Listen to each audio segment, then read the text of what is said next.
This morning, let's explore transience, emptiness, and enlightenment. This is Lama Jigme Gyatso of the Buddha Joy Meditation School. Welcome to Meditate Like a Jedi.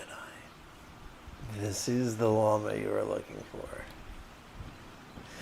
This morning, we could chant and meditate and enjoy a lesson or two, but first, if you love Star Wars and you wish to meditate as profoundly as Rey Skywalker on Ajahn Cloths under the guidance of General Leia Organa, be sure to subscribe and ring that notification bell.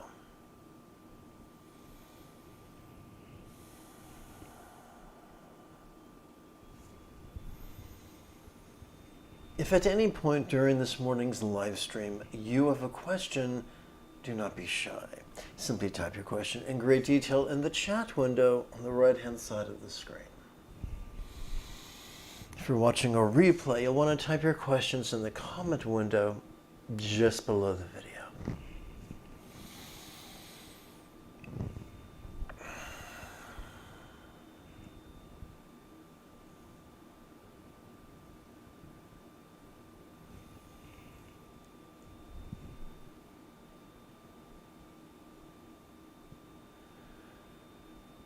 We turn now to the 7th paragraph of the Song of Enlightenment.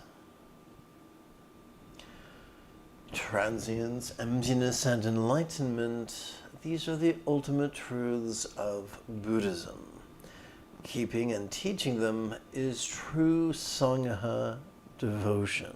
So devotion to Sangha is not based on superstition or bowing, or giving away your personal power, but in practicing and mastering these three things, as well as sharing them. And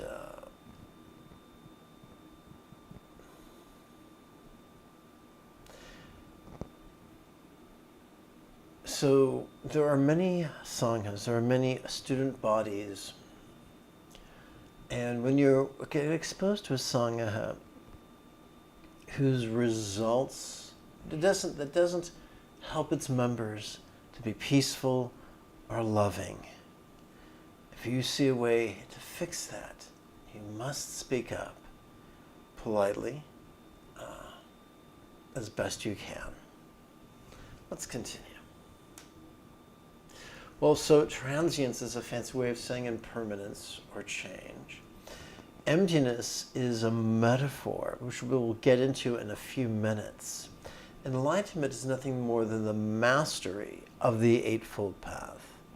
What does that mean? It means whatever comes up in our lives, we practice the Eightfold Path spontaneously, habitually, easily, and effectively. If you do not agree, ask me about it. So the author of this passage is not equivocating. He's saying, I'm quite certain about it, but he's not expecting or desiring blind faith. He's inviting people to ask for clarifications, not to debate necessarily, but to ask for clarifications, to give voice to the confusion with the intention of seeking a remedy to it. Cut out directly the root of it all. This is the very point of the Buddha's seal. So he elaborates on what he means by root. I cannot respond to any concern about leaves or branches. So that is a delightful metaphor of that which is important and that which is trivial.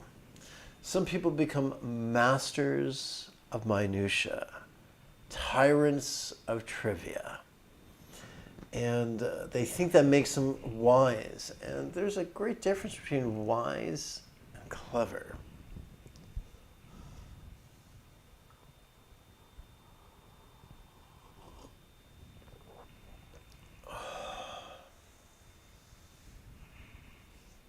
Remember, the Buddha taught that full enlightenment could be accomplished in a week, in 7 days. So if someone tells you, there's no enlightenment without a PhD, without becoming a college professor on the subject, they are mistaken. The Buddhist path is remarkably simple. It requires no faith. It requires no genius. It requires no superstition. And I look forward to getting into it in greater detail in just a few minutes.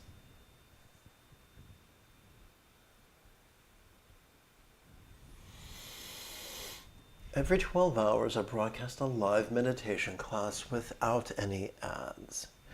With your help, this channel could come to support the next generation of nuns, monks, yogis, lamas, and even brick-and-mortar meditation centers, each replete with a resident teacher and their apprentice.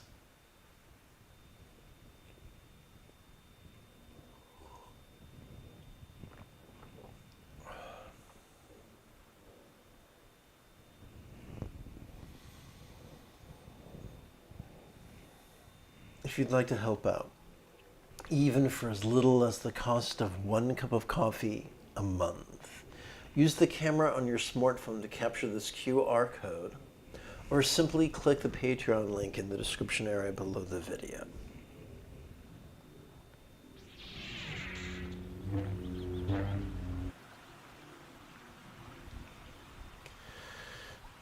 Let's warm up our neural pathways responsible for empathy and enthusiasm by chanting,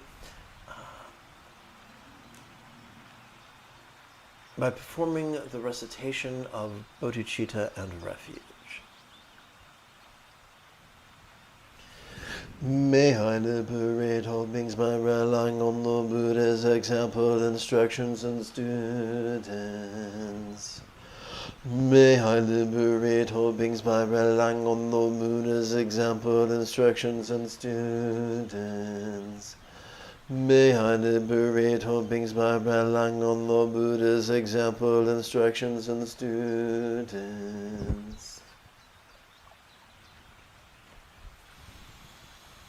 Let us now, so as I promised before, this is our opportunity to explore both emptiness as well as the essence of Buddha's practice. The entirety of this practice text is set up for us to practice the full Eightfold Path. The opening lesson is our chance to explore right view. The opening chant and the closing 3 chants help us train in right aspiration. The second to the last chant helps us train in kindness. The 3rd, 4th, and 5th folds of the Eightfold Path. The opening passage helps us train in enthusiasm, the 6th fold of the Eightfold Path, and our practice and our mindfulness and meditation constitute the 7th and 8th folds of the Eightfold Path. So this is a complete practice. There is no secret. Practice intelligently, ask questions, and before you know it, you can master the Buddha's path. Please chant with me. How is the essence of mindfulness practiced? By mentally reciting the slogan. Notice this during each inhalation. Why is the key to meditation mentally reciting the slogan, relaxing during each exhalation? Every inhalation accesses our sympathetic nervous system.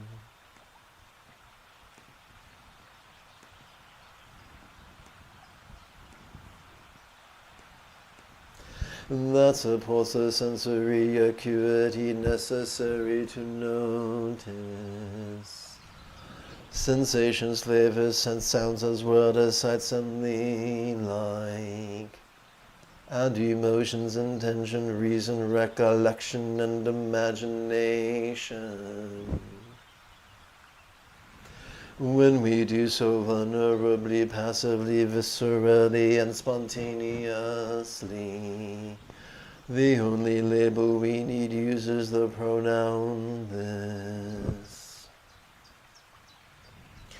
But what are we to do with all the stuff that we notice? Every exhalation supports our physical relaxation as well as our mental release, causing us to let go of that which we had noticed, as if it was as no graspable as a vast empty void. Like the illusion of the infinite azure sky on a bright and beautiful winter's morn.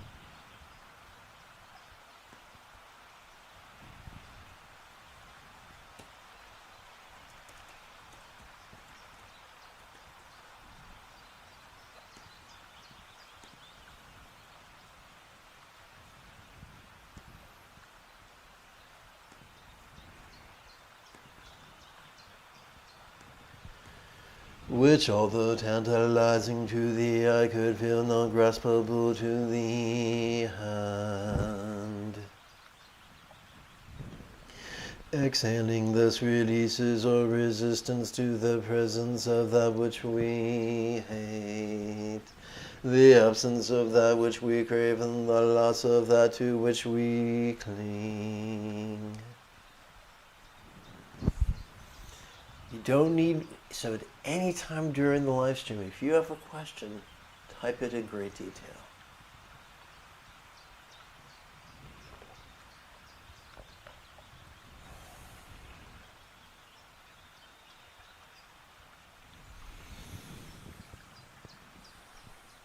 The dance of meditation, mindfulness meditation, can be very much like a kitty cat on the carpet in a sunbeam napping. But a cat does not nap all day, and eventually it will yawn and stretch and be rambunctious, having zoomies and whatnot. Likewise, we can sit in zazen, dancing with mindfulness and meditation, noticing whatever comes and whatever goes, whether it is external or internal or physical or mental or pleasurable or painful or interesting or boring or glorious or grotesque. But there will come a moment when we hit a wall, and you know you've hit a wall when all of a sudden your posture and your breathing are no longer supporting your zazen or your seated meditation. The antidote is rather simple. One recitation of the Jing contemplation. Sit quite straight. Oopsie, let's try this again. Sit quite tall, relaxing. Followed by one recitation of the Qi contemplation. Breathe quite deep, relaxing. On the in-breath, you mentally recite that which is to the left of the ellipse. And during the exhalation, you mentally recite that which is to the right of the ellipse. Easy peasy lemon squeezy. And so this is very much like a very slow game of ping pong. We hang out here. When our body and breath stop supporting us, we return here momentarily to contemplate. After contemplating, we resume our dance of mindfulness and meditation. This is an easy path. It will show you uncomfortable things due to parents, sometimes ignorant, sometimes malicious. Most of us were taught to lie to ourselves and others about what we our present moment experience.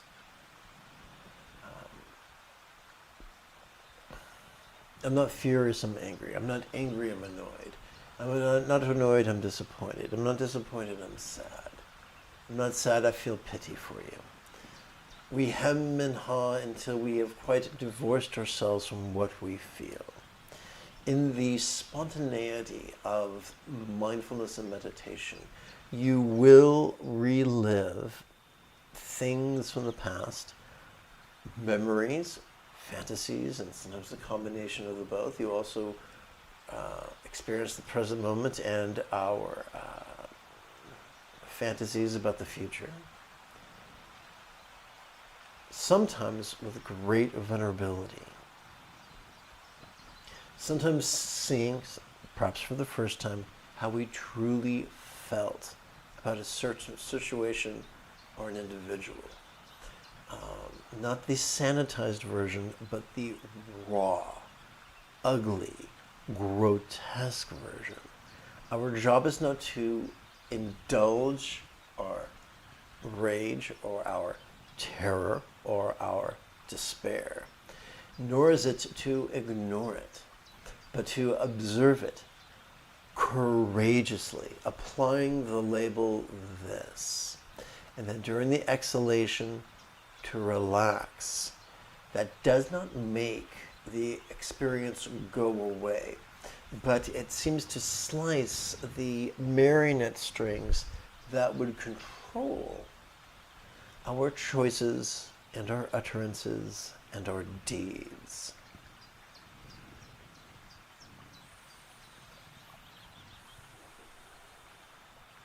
And so very much like the ancient aphorism, we're able to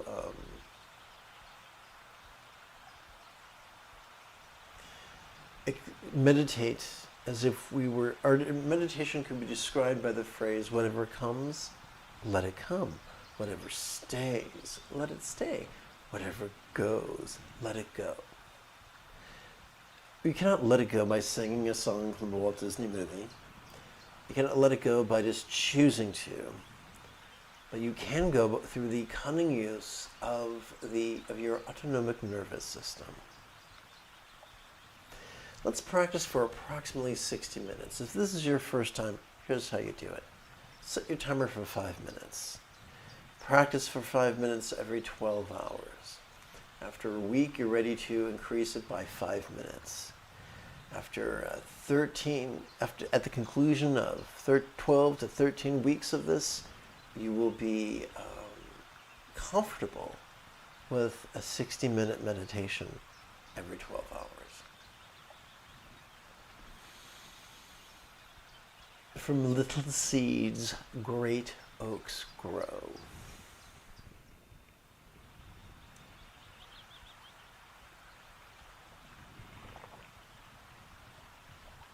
The journey of 1,000 miles begins with one step.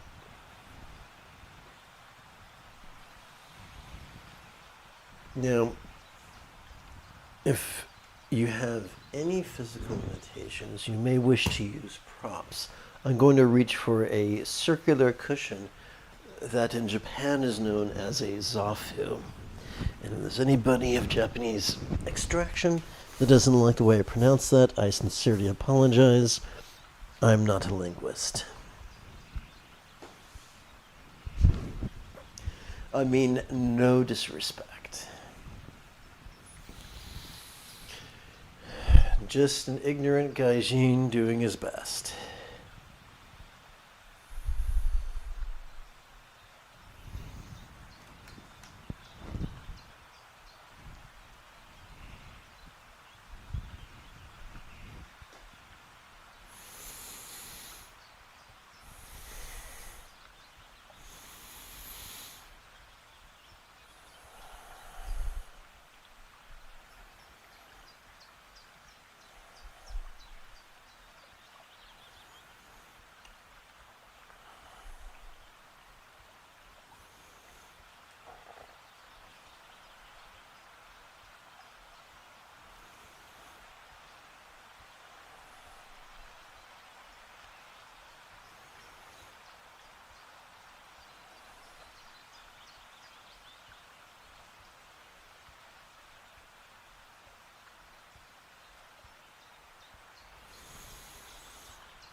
what, I have a quirky Google alert, and 99% of the time, it's not.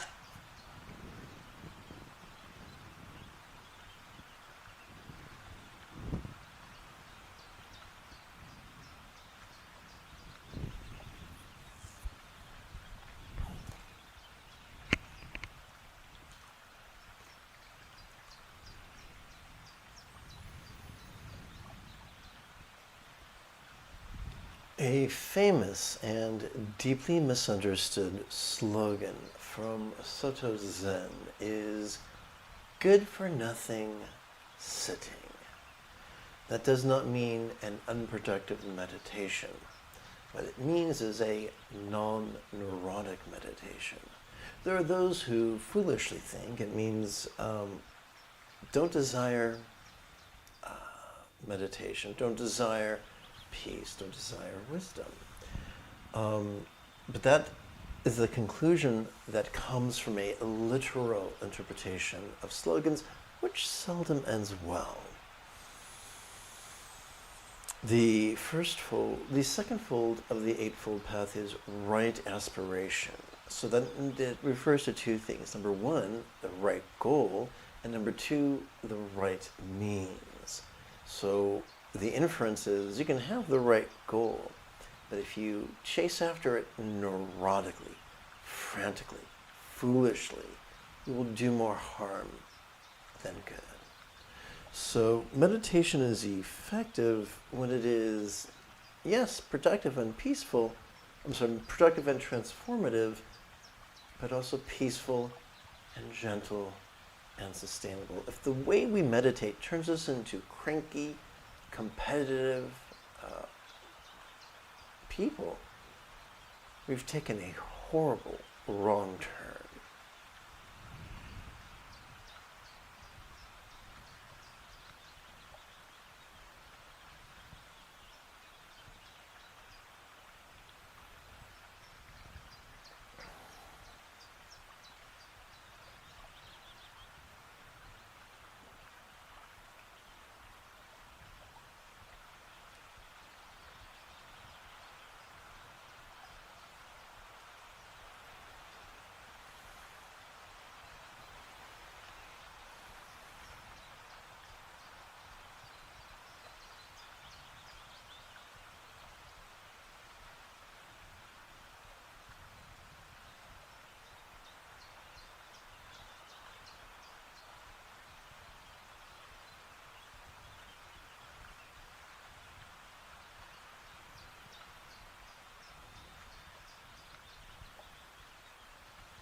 Let's seal our practice with the promised 3 chants.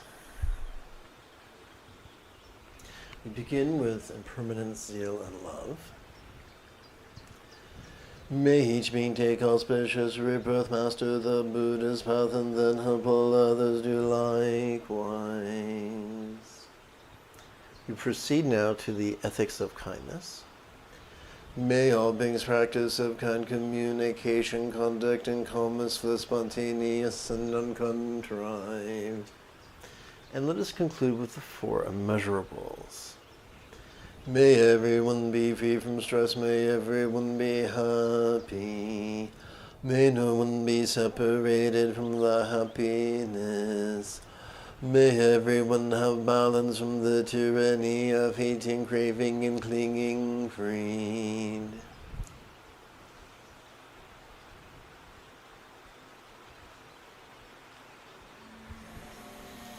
If you feel I have earned it, type something in the chat window. Give this live stream a thumbs up and share it on social media. In approximately 11 hours, we could return to explore the roots of Soto Zen, as well as chant and meditate some more. Until then, may you and yours be happy and healthy. And if you are as geeky as me, this is the